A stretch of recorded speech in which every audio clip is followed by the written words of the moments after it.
bu nekkutoon yàlla teg na leen loxo ñi jël nañ seen bakkan mais même en prison Ousmane Sonko a échappé à certaines choses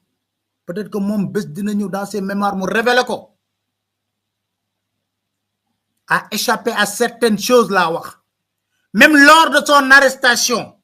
il a échappé à certaines choses jaruñu ciy dugg moom dina ko wax dina ko bind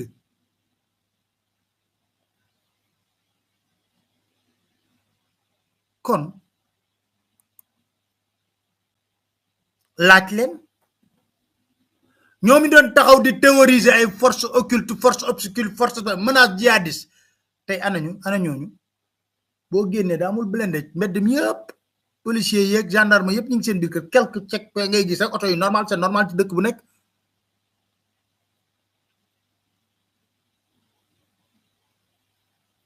force occulte force terroriste yeeg ñëpp ña nga ci biti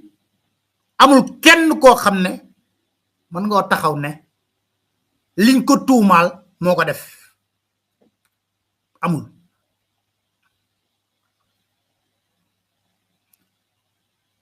kon ci gàttal ku ñu reyoon sa doom ci événement yi xew doo tagg ki yor police wala ku yor gendarmerie